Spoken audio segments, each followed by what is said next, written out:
Facebook বলছে video তৈরি করার সময় ৬টি বিষয় খেয়াল রাখতে। এই ৬টি বিষয় যদি আপনার জানতে হয় তাহলে ভিডিওটি স্কিপ করা যাবে না, ভিডিওটি কন্টিনিউ করতে হবে। বন্ধুরা, ফেসবুক বলছে ভিডিও তৈরি করা শুরু থেকে আপলোড দেওয়া পর্যন্ত ৬টি কাজ আপনাকে করতে হবে। নাম্বার 1, আপনাকে নিজের ভিডিও করতে হবে, ক্যামেরায় আপনার চেহারা দেখাইতে হবে।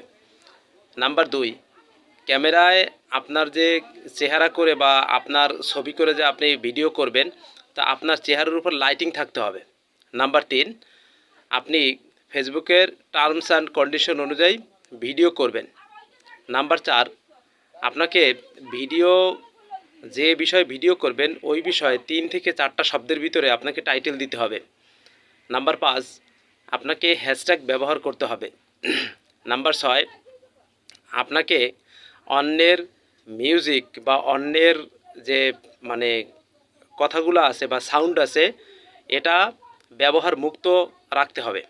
বন্ধুরা, ফেসবুকের যে নিয়মগুলো, ফেসবুক যে আপডেটগুলো নিয়ে আসছে তার ভিতরে আপনি যে ভিডিওটা করতেছেন এডিট করতে হবে। এডিট করে আপনার ব্যাকগ্রাউন্ড, এরপর আপনার ওই যে রিডিউস নয়েজ, এরপরে আপনার যে ওই ফেজে লাইটিং, এগুলো আপনাকে সুন্দর করে করতে হবে। আপনি ফেসবুকের বা মেটার এডিটস অ্যাপ থেকেও এডিট করতে পারেন ভিডিও, অথবা যে কোনো একটা অ্যাপ থেকে আপনি ভিডিও এডিট করতে পারেন।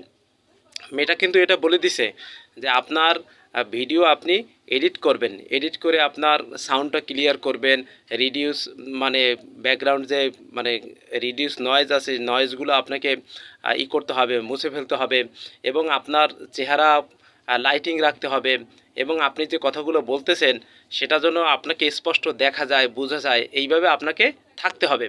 তাহলে এই যে 6টা যে সিস্টেম মেটা করছে আপনার ভিডিও তৈরির ক্ষেত্রে, এটা যদি আপনি করতে পারেন তাহলে আপনার ভিডিওতে প্রচুর পরিমাণ রিচ, এঙ্গেজমেন্ট, ভিউজ বাড়বে।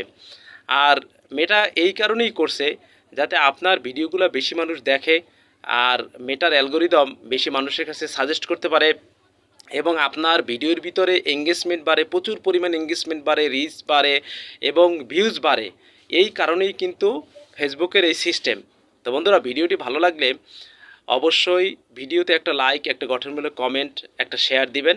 আর পরবর্তী তথ্য জানার জন্য অবশ্যই আপনি আমার পেজ বা প্রোফাইলকে ফলো দিবেন। ধন্যবাদ।